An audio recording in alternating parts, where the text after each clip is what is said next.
नमस्कार. सिटी न्यूजच्या बातमीपत्रात प्रेक्षकांचं मनपूर्वक स्वागत. आज दिनांक 28/11/2023 वार मंगळवार. बातमीची सुरुवात करूया सुविचार मालेने. कोणत्याही समस्येपासून दूर पळणे हा उपाय नसून समस्या समजून घेणे आहे आणि निष्कर्षापर्यंत पोहोचणेच हाच उपाय आहे. आजचा सुविचार आपण बघितला. आता बघूया बातमीपत्रातील ठळक बातम्या.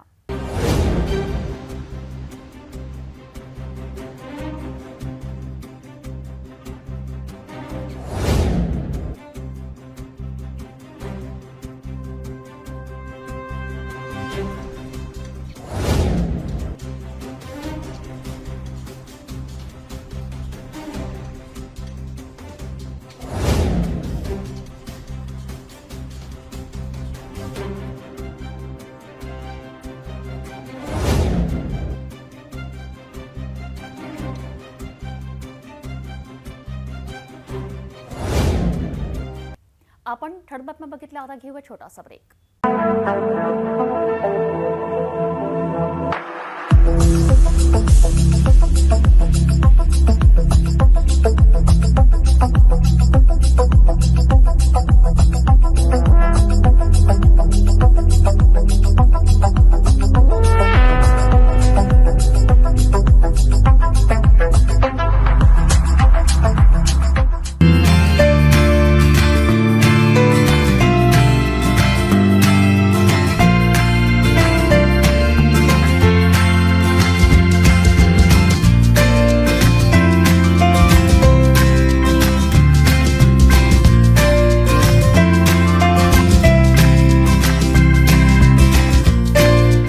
संपूर्ण लग्न बसता आराधना जवाहर रोड अमरावती. ब्रेकनंतर बघूया सविस्तर बातम्या.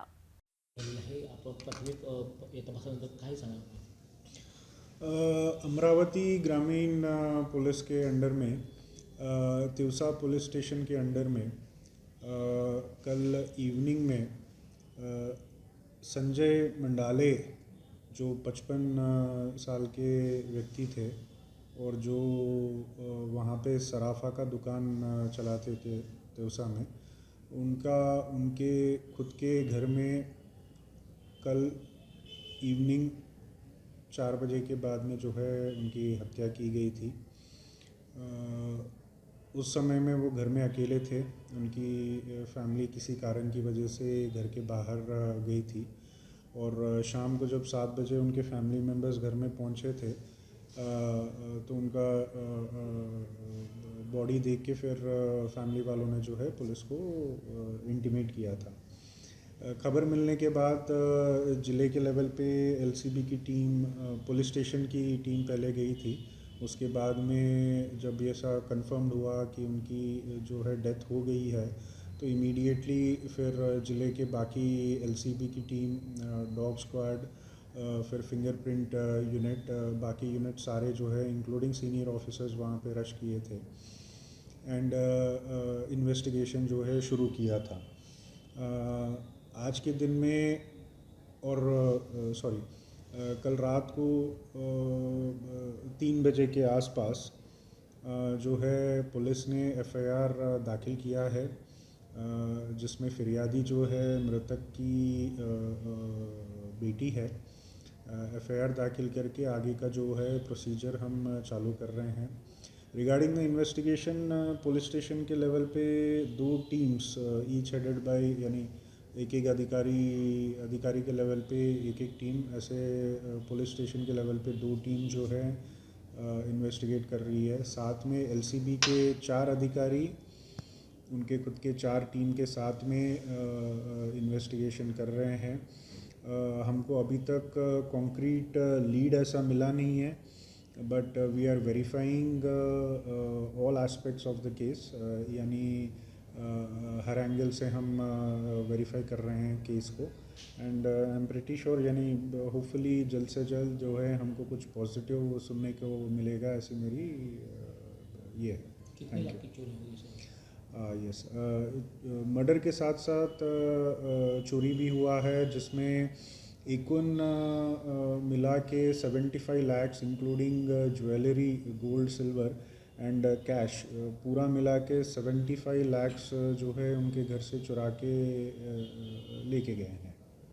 सीसीटीवी कैमरे के आपने तो चेक किया तो कुछ हम जिस रेजिडेंशियल एरिया में उनका घर है उस एरिया में सीसीटीवी फुटेज को भी चेक कर रहे हैं। साथ में इनके दुकान के आसपास के सीसीटीवी वगैरह भी हम चेक कर रहे हैं। सर प्राथमिक अंदाज क्या बन सके आपका क्लू किधर जा रहा है समझो इसकी हत्या केस में? नहीं, वेरियसली यानी मोटिवेटिंग फैक्टर्स काफ़ी हो सकते हैं ऐसा चोरी और मर्डर साथ में करने का, तो हम कुछ रूल आउट नहीं कर रहे हैं। बट यस, हमको 2-3 एंगल से हम वर्कआउट कर रहे हैं, 2-3 प्रिजम्पशन लेके यानी 2-3 एस्पेक्ट्स लेके हम वर्कआउट कर रहे हैं। तो उसमें से एक आधा सही होना चाहिए, ऐसा मेरा मानना है। थँक्यू। गोमातेला राष्ट्रीय माता म्हणून घोषित करण्याची मागणी काली माता मंदिर विश्वस्त श्री शक्ती महाराज यांनी अनेक वर्षापासून अनेक स्तरावरून करीत आहेत। या दरम्यान श्री शक्ती महाराज यांच्यासह त्यांच्या शिष्यांनी अनेकदा गो तस्करीला आळा घालण्याचा प्रयत्न करून अनेक गोवंशाला जीवनदान दिलेत। याच दरम्यान 27 नोव्हेंबरला त्यांना अज्ञात मोबाईल धारकाने 3 वेगवेगळ्या मोबाईल नंबरवरून शिवीगाळसह मारण्याची धमकी दिल्याने हिंदू सकळ समाज बांधवांनी तात्काळ खोलापुरी गेट पोलीस स्टेशनमध्ये धाव घेतली।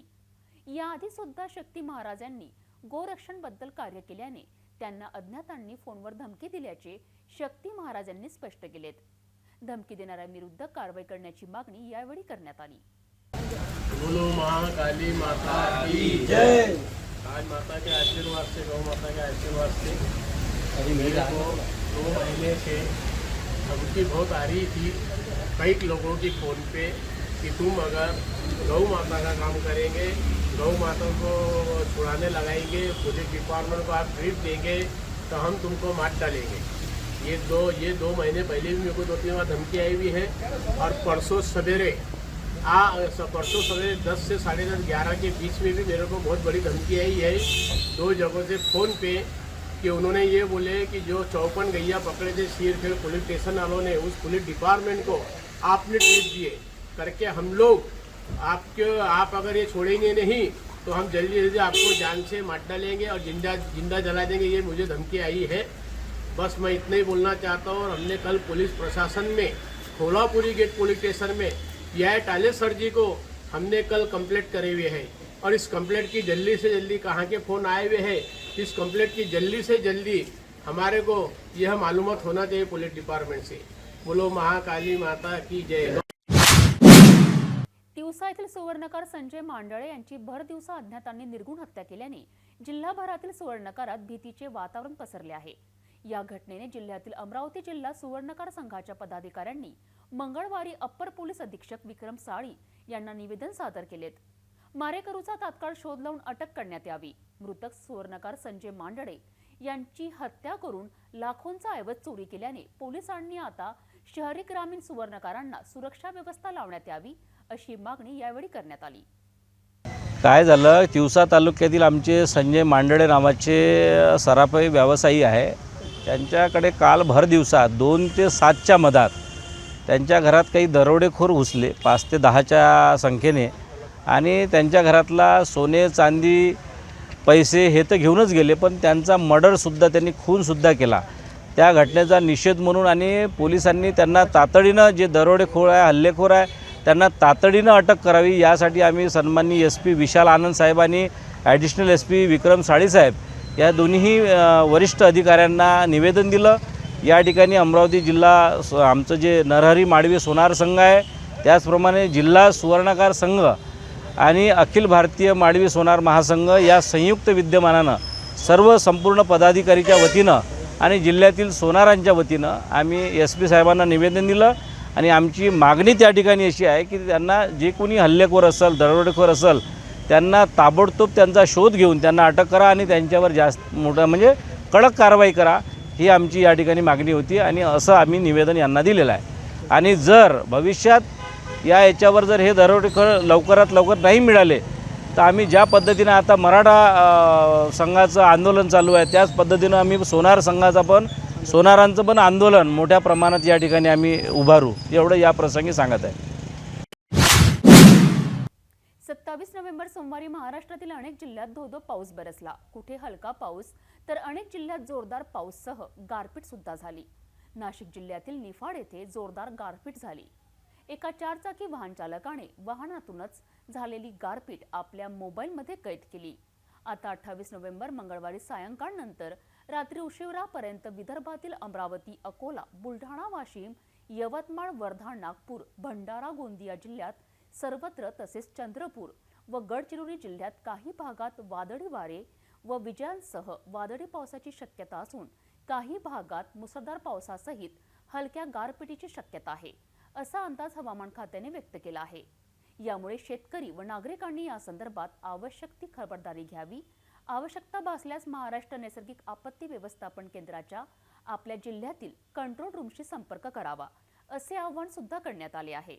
यासोबतच पुढील 3-4 दिवस अमरावती, अकोला, वाशिम, बुलढाणा, यवतमाळ, नागपूर, वर्धा जिल्ह्यात पावसाचे वातावरण कमी अधिक प्रमाणात कायम राहण्याची शक्यता असून 2 डिसेंबर पासून वातावरण स्वच्छ होईल, असा अंदाज सुद्धा व्यक्त करण्यात आला आहे. मालदीव ते उत्तर महाराष्ट्रापर्यंत हवेच्या खालच्या थरात कमी दाबाची तुलनीय स्थिती निर्माण झाल्याने सोमवारपासून महाराष्ट्रातील अनेक जिल्ह्यातील वातावरणात अचानक बदल झाला. सोमवारी अनेक जिल्ह्यात धो-धो पाऊस बरसला तर कुठे गारपीट झाल्याने अनेक तालुक्यात शेतीचे नुकसान झाले तर हरभरा पिकाला जीवनदान मिळाले.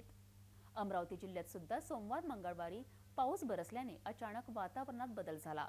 भातकुली तालुक्यासह इतर तालुक्यातील तूर पिके झोपलीत. शहरात दिवसा धुक्याचे प्रमाण वाढल्याने वाहन चालकांना दिवसाच वाहनाची लाईट्स लावण्याची वेळ आली.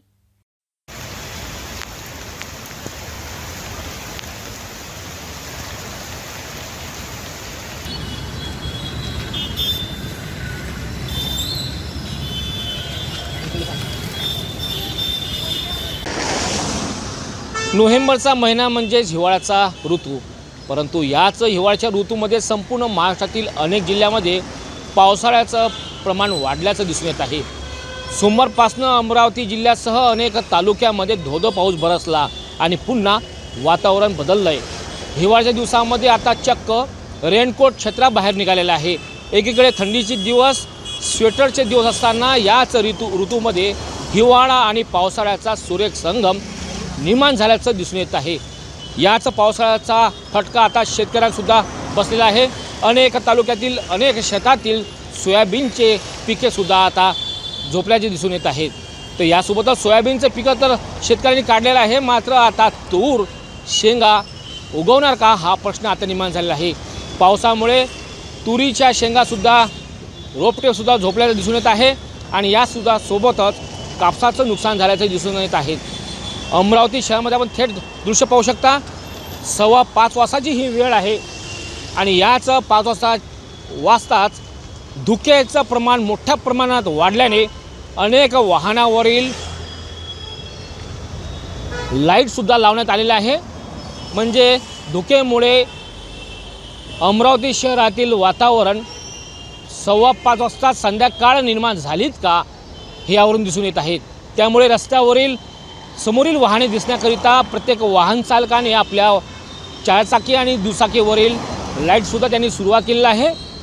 जेमतेम 6:15 नंतर दिवस संपतो, मात्र याच पावसाळ्यामुळे धुक्यांचं प्रमाण वाढल्यामुळे लाईट लावणे अतिशय गरजेचं ठरत आहे. संपूर्णतः वातावरण बदललेलं आहे. गारवा निर्माण झालेला आहे आणि थंडी मोठ्या प्रमाणात आता जाणवत असल्याने याच ऋतूमध्ये, हिवाळ्याच्या ऋतूमध्ये पावसाळा सुरू झाल्यात का हा सुद्धा आता प्रश्न निर्माण झालेला आहे. म्हणजे असाच ऋतू हा जाणवत आहे.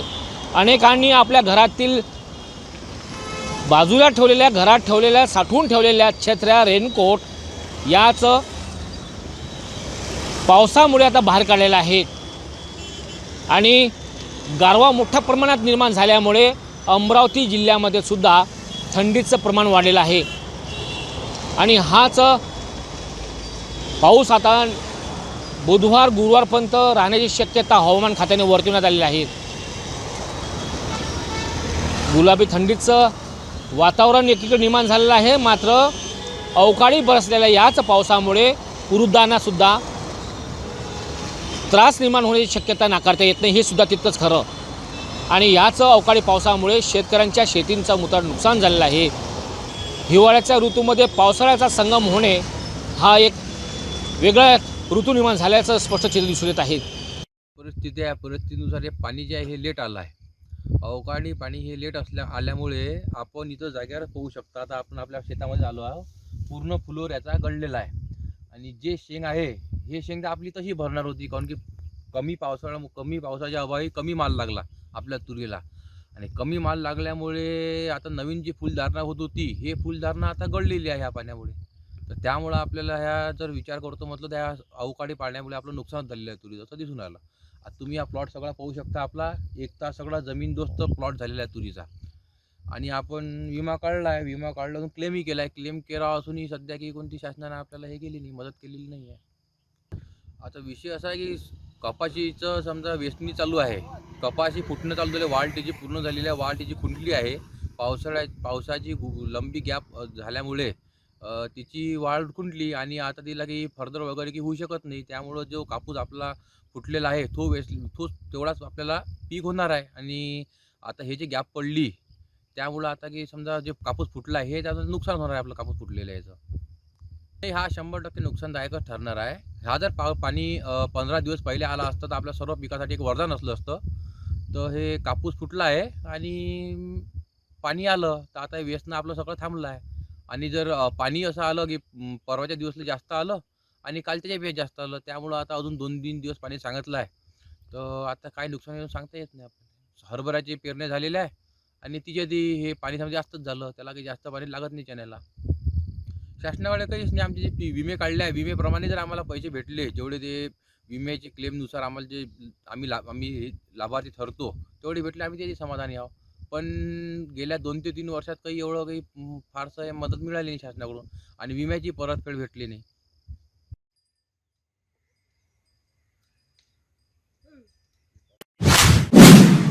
भेटूया एका छोट्याशा विश्रांतीनंतर. किचन गृहिणी से जुड़ा एक अटूट हिस्सा, जहां उसे मिले हर एक चीज अपनी सही जगह पर। इसलिए Amba stainless steel kitchen trolley आपको लगने वाली साइज अनुसार, आपके किचन के अनुसार, बिल्कुल आपकी इच्छा अनुसार उच्चतम क्वालिटी के किचन ट्रॉलीज मैन्युफैक्चरिंग से सीधे आप तक, यानी 100% वाजिब दाम, ना देखभाल की जरूरत, ना जंग लगने की परेशानी, आसानी से वॉश करने हेतु उत्कृष्ट कैरियर सिस्टम, साथ ही स्टेनलेस स्टील जीना रेलिंग, डेकोरेटिव ग्रिल एवं गेट भी हम बना कर देते हैं। Amba stainless steel kitchen trolley, Dastur Nagar चौक के पास, MIDC रोड, अमरावती, महाराष्ट्र। महानगरपालिका क्षेत्रातील मोकाट जनावरे सोडण्यासंबंधी सर्व पशुपालकांना सूचित करण्यात येते की सध्याच्या स्थितीमध्ये महानगरपालिका हद्दीमध्ये रस्त्यांवर तथा मानवी वस्त्यांमध्ये मोकाट जनावरांचा उपद्रव वाढलेला आहे। तसेच रस्त्यांवर जनावरांमुळे अपघात होण्याची शक्यता नाकारता येत नाही। महानगरपालिकेच्या पथकामार्फत पकडण्यात आलेले जनावर यापुढे 7 दिवस सोडण्यात येणार नाही।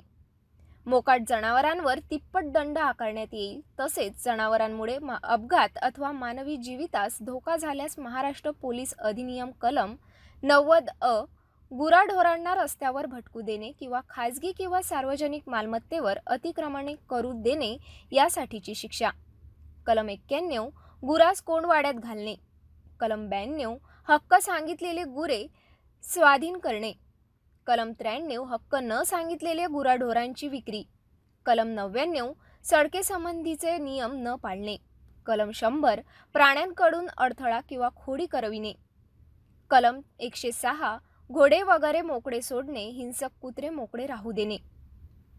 अन्वय पशुपालक यांच्यावर गुन्हे दाखल करण्यात येते।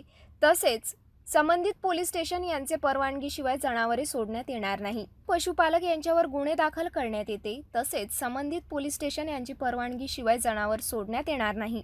महाराष्ट्र महानगरपालिका अधिनियम अनुसूची ड प्रकरण 14 कलम 22, 23, 24 अन्वय पशुपालनासंबंधी सक्षम प्राधिकरणे यांची परवानगी सादर करावी लागेल तथा कलम 376 अन्वय तथा मनपा सर्वसाधारण ठराव क्रमांक 47 नुसार पशुपालन यांच्यावर कार्यवाही करण्यात येईल व नागरिक क्षेत्रात गुरे पाळणे अधिनियम याबाबतची अंमलबजावणी करून संबंधिताने व पालकांवर कायदेशीर कार्यवाही करण्यात येईल व होणाऱ्या आर्थिक नुकसानास महानगरपालिका जबाबदार राहणार नाही। आयुक्त महानगरपालिका अमरावती। विश्रांतीनंतर पुन्हा आपले स्वागत। पतीचे वर्षापूर्वीच काहीशा दुर्धर आजाराने निधन झाले। अशातच कुटुंबाची जबाबदारी आईवर आल्याने ती कष्टाचे काम करून उदरनिर्वाह करीत होती. मात्र अचानक आईने स्वतःच्या 12 वर्षाच्या मुलाला विष पाजून स्वतःही घेतल्याने दोघांनाही शेजारी राहणाऱ्या नागरिकांनी तात्काळ जिल्हा सामान्य रुग्णालयात हलविण्यात आले. अशातच जीवन मरणाच्या दारात असलेल्या आई मुलाने अखेर मंगळवारी अखेरचा श्वास घेऊन आपली जीवनयात्रा संपविली. ही धक्कादायक घटना अमरावती शहरात हमालपुरा येथे घडली. या घटनेने हमालपुरा येथील नागरिक शोक व्यक्त करीत आहेत. पतीचे एका वर्षाआधीच दुर्धर आजाराने निधन झाले होते. अशात कुटुंबाचा गाढा पत्नीवर आला. मात्र पतीच्या मृत्यूने दुखावलेल्या पत्नीने 12 वर्षाच्या मुलासह विषाचा घोट घेऊन दोघांची जीवनयात्राच संपवली. ही थरारक घटना अमरावती शहरातील हमालपुरा येथे घडली. दोघांनी विष प्राशन केल्याची माहिती शेजारी राहणाऱ्या नागरिकांना मिळताच त्यांनी धाव घेऊन तात्काळ उपचाराकरिता जिल्हा सामान्य रुग्णालयात दाखल केले. मात्र जिल्हा सामान्य रुग्णालयात उपचारादरम्यान आई आणि मुलगा दोघांचाही मृत्यू झाला. 35 वर्षीय आई योगिता गजानन वाघाडे तर 12 वर्षीय अथर्व गजानन वाघाडे मुलगा अशांचा मृतात समावेश आहे. मिळालेल्या माहितीनुसार योगिता तिचा 12 वर्षाचा मुलगा अथर्व सोबत राजापेठ पोलीस स्टेशन हद्दीतील हमालपुरा येथे राहत होती. परिसरात सुरू असलेल्या चर्चेनुसार योगिताच्या पतीचे वर्षभरापूर्वीच काहीशा दुर्धर आजाराने निधन झाले होते. अशा परिस्थितीत योगितावर कुटुंबाची जबाबदारी येऊन पडली. ती अंगमेहनत करून मुलासोबत आपला उदरनिर्वाह करत होती. मंगळवारी सकाळी योगिताच्या शेजाऱ्यांना ती न दिसल्याने त्यांनी घरात डोकावले. यावेळी योगिताच्या तोंडातून फेस येताना दिसला. तात्काळ संबंधित व्यक्तीने शेजाऱ्यांना हा प्रकार सांगितला. शेजाऱ्यांनी मिळून योगिताला इरविनमध्ये दाखल करून घेतले, जिथे त्यांची प्रकृती चिंताजनक असल्याने त्यांना इरविनच्या अतिदक्षता विभागात पाठवण्यात आले. योगितावर तातडीने सलाईन लावून उपचार सुरू करण्यात आले. योगिताला ओपीडीमध्ये आणले असता अथर्वलाही चक्कर येऊ लागले. त्यामुळे घटनास्थळी उपस्थित डॉक्टरांना संशय आला. डॉक्टरांनी त्याला विचारले असता त्याने सांगितले की त्याच्या आईनेही त्याला प्यायला दिले होते. तोपर्यंत तो सिरियस झाला होता. उपचारादरम्यान अथर्वला वाचवण्यासाठी डॉक्टरांच्या टीमने सर्वतोपरी प्रयत्न केले. मात्र उपचारादरम्यान अथर्वचा मृत्यू झाला. योगितावरही आयसीयूमध्ये उपचार सुरू होते. दोघांच्याही मृत्यूने हमालपुरा परिसरात शोककळा पसरली. पतीचे एका वर्षाआधी मृत्यू झाल्याने सर्व जबाबदारी पत्नी योगिता सांभाळत होती. ती काम करून आपल्या 12 वर्षीय मुलाचे संगोपन करीत असताना तब्बल 1 वर्षानंतर तिला कुटुंबाचा गाढा सांभाळण्यात त्रास का झाला असे अनेक प्रश्न आता उपस्थित होत आहे. आत्महत्या प्रकरणात दुसरे अन्य कारण आहे का? स्वतःच्या स्फोटच्या मुलासोबत स्वतःचे जीवन संपवण्याचे टोकाचे पाऊल उचलण्यात दुसरे अन्य कारण आहे का, याचा शोध घेणे राजापेठ पोलिसांना घ्यावे लागणार आहे. तेव्हाच दोघांच्या हत्येची सत्यता समोर येऊ शकते. अमरावती शहरातील पश्चिम मुस्लिम भागात राहणाऱ्या गोरगरीब भाडेकरूंना शासकीय ई क्लासची जागा उपलब्ध करून देण्यात यावी. नजूलच्या जागेवर राहणाऱ्या झोपडपट्टी धारकांना PR कार्ड देण्यात यावे. या मागण्या घेऊन राजवीर जनहित संघटनेचे अध्यक्ष रहमत खान उर्फ ब्रह्म पत्रकार यांच्या नेतृत्वात मंगळवारी भव्य मोर्चा काढण्यात आला. बिच्छू टेकडी येथून मोर्चाला सुरुवात करून विभागीय आयुक्तालयावर मोर्चा धडकला. अमरावती शहरात अनेक नागरिक भाड्याने राहून अनेक ठिकाणी कामे करून आपल्या संसाराचा उदरनिर्वाह करीत असतात. अमरावती शहरातील पश्चिम बहुल मुस्लिम भागात सुद्धा शेकडो नागरिक भाड्याने राहत आहे. अशातच अनेक गोरगरिबांना घर भाडे देणे अशक्य असल्याने प्रशासनाने गोरगरिबांना ई क्लासची शासकीय जागा उपलब्ध करून देण्याच्या मागणीसाठी राजवीर जनहित संघटनेने मंगळवारी सकाळी विभागीय आयुक्त कार्यालयावर धडक मोर्चा काढण्यात आला. राजवीर संघटनेचे संस्थापक अध्यक्ष रहमत खान उर्फ रमू पत्रकार यांच्या नेतृत्वात शेकडो महिलांना सोबत घेऊन मोर्चाला सुरुवात करण्यात आली. सरकारी है, सरकारी है,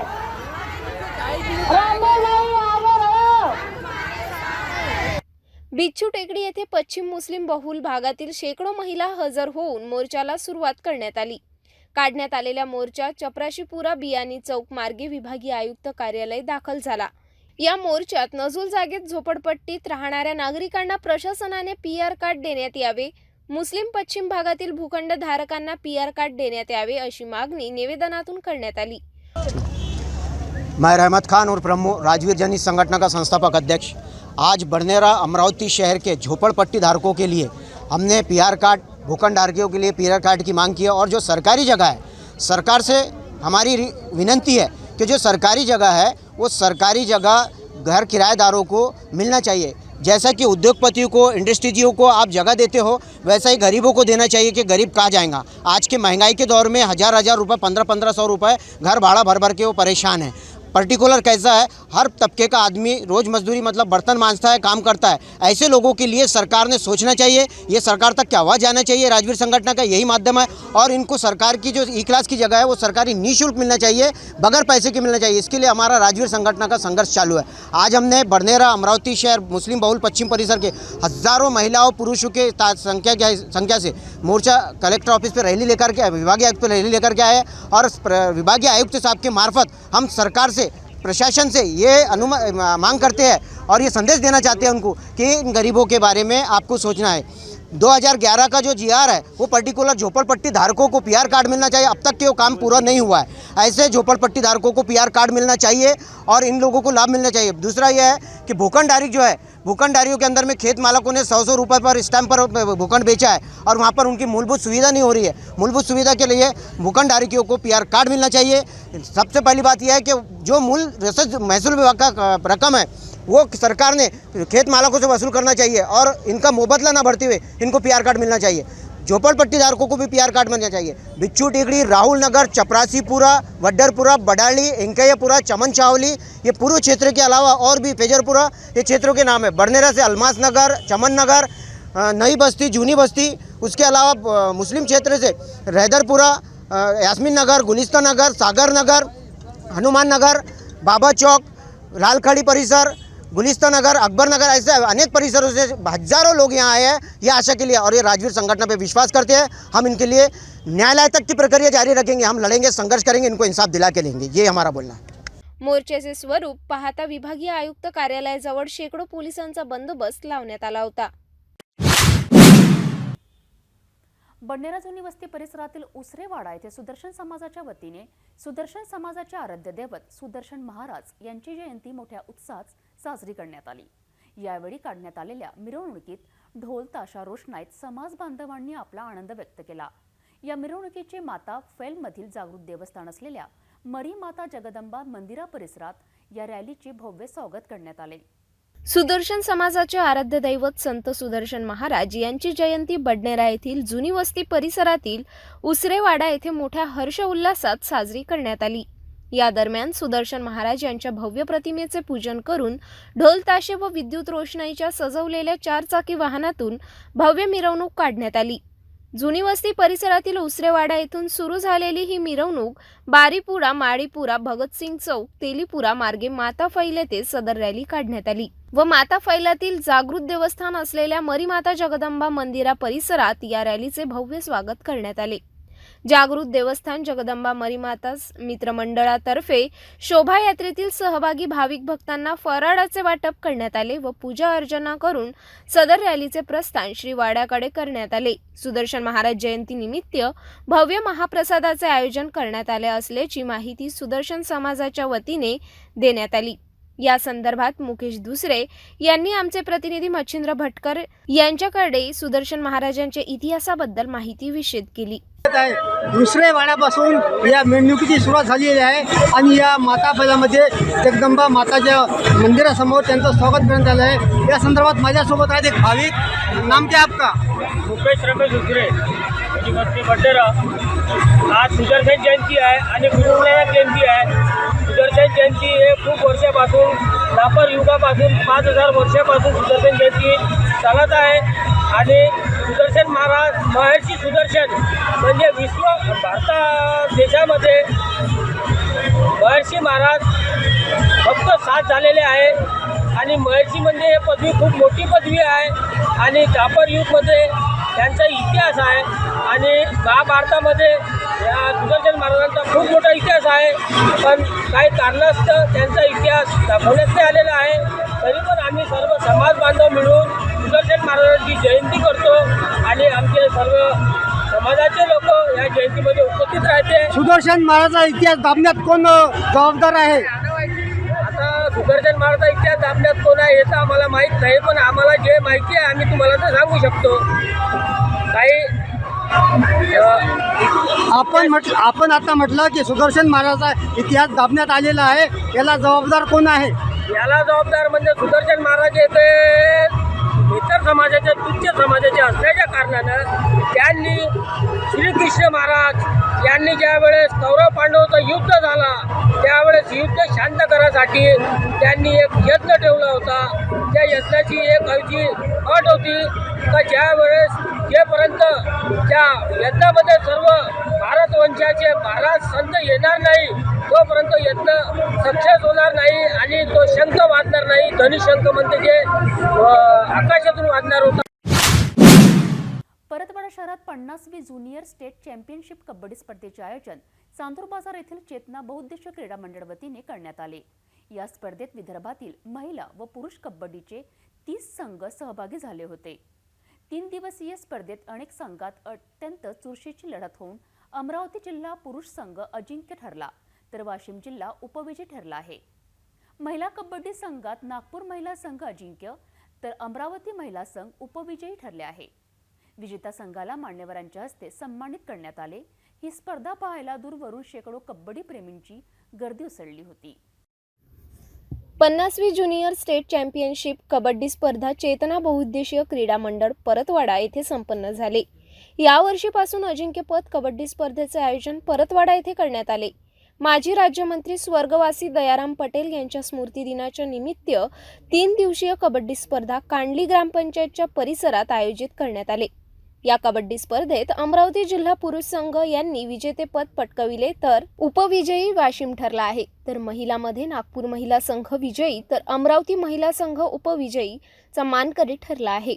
या स्पर्धेसाठी विदर्भातील महिला व पुरुष कबड्डीचे 30 संघ सहभागी झाले होते. ही कबड्डी स्पर्धा 24 ते 26 नोव्हेंबर या कालावधीत संपन्न झाली असून या कार्यक्रमाच्या उद्घाटनवेळी आमदार राजकुमार पटेल, उपविभागीय अधिकारी श्रीकांत उंबरकर, तहसीलदार संजय गौरव, ठाणेदार संदीप चव्हाण, विदर्भ कबड्डी असोसिएशनचे सचिव अशोक देशमुख, सहसचिव सतीश डफडे, माजी बांधकाम सभापती बबलू जवंजाळ, ओम प्रकाश दीक्षित, गजानन कोल्हे, क्रीडा क्षेत्रातील मान्यवर या विचारमान पीठावर उपस्थित होते. 50व्या ज्युनियर कबड्डी स्पर्धेकरिता पुरुष संघातील अमरावती, यवतमाळ, अकोला, वाशिम, बुलढाणा, चंद्रपूर, वर्धा, भंडारा, गडचिरोली, गोंदिया, नागपूर तर अमरावती ग्रामीण, अकोला ग्रामीण, चंद्रपूर, नागपूर ग्रामीण येथील संघ सहभागी झाले होते. या प्रसंगी क्रीडा शिक्षक, विभाग, खेळाडू व क्रीडाप्रेमी मोठ्या संख्येने सहभागी झाले होते. मुंबई येथे नुकत्याच संपन्न झालेल्या राज्यस्तरीय स्केटिंग स्पीड इनलाईन स्पर्धेत अमरावतीच्या रुचिका मनोज वासनिक हिने अमरावती जिल्ह्याचे नाव रोशन केलेत. रुचिकाने या स्पर्धेत 10 किलोमीटर पॉइंट टू पॉइंट या प्रकारात सुवर्ण पदक मिळवले. एवढेच नाही तर रुचिका वासनिक या खेळाडूने रोड एकिमेशन व रिक एलिमेशन प्रकारात कांस्य पदक मिळवून अजिंक्य ठरल्याने तिचे सर्वत्र कौतुक होत आहे. नुकत्याच मुंबई येथे पार पडलेल्या speed skating inline of Maharashtra वतीने घेण्यात आलेल्या 33व्या राज्यस्तरीय स्केटिंग स्पीड इनलाईन स्पर्धेत अमरावतीच्या कुमारी रुचिका मनोज वासनिक हिने 10 किलोमीटर पॉइंट टू पॉइंट प्रकारात सुवर्ण पदक तसेच रोड एलिमेशन व रिक एलिमेशन प्रकारात कांस्य पदक पटकावून स्केटिंग या खेळात अमरावती जिल्ह्याचे नाव रोशन केले आहे. तिच्या या नावलौकिक यशाबद्दल क्रीडा क्षेत्रातील तज्ज्ञांनी व खेळाडूंनी भरभरून कौतुक केले आहे. मुंबई विरार येथे 19 ते 22 नोव्हेंबर दरम्यान संपन्न झालेल्या राज्यस्तरीय स्केटिंग क्रीडा स्पर्धेचे आयोजन करण्यात आले होते. कुमारी रुचिका वासनिक हिने 4 ते 17 वर्ष वयोगटात अमरावती डिस्ट्रिक्ट स्केटिंग असोसिएशनकडून सहभाग नोंदविला होता. कुमारी रुचिका ही आपल्या स्केटिंगचा सराव येथील जिल्हा स्टेडियमच्या स्केटिंग रिकवर सायंकाळी 7 ते 8:30 दरम्यान श्याम भोकरे सरांच्या मार्गदर्शनात करीत असते. तिने या आपल्या यशाचे श्रेय असोसिएशनचे अध्यक्ष दिलीप खत्री, उपाध्यक्ष रत्नाकर शिरसाट, सचिव श्याम भोकरे, सहसचिव स्वप्नील भोकरे, प्राध्यापक निळकंठ चौधरी, किशोर बोरकर, भारती हबर्डे व मणिबाई गुजराती हायस्कूलच्या मुख्याध्यापिका अंजली देव व सर्व शिक्षक व शिक्षिका तसेच क्रीडा उपसंचालक संतान, जिल्हा क्रीडा अधिकारी गणेश जाधव व आपल्या आई वडिलांना दिले. तिचे संपूर्ण अमरावती जिल्ह्यातून कौतुक होत आहे. जाता जाता पुन्हा एकदा आजच्या ठळक बातम्या.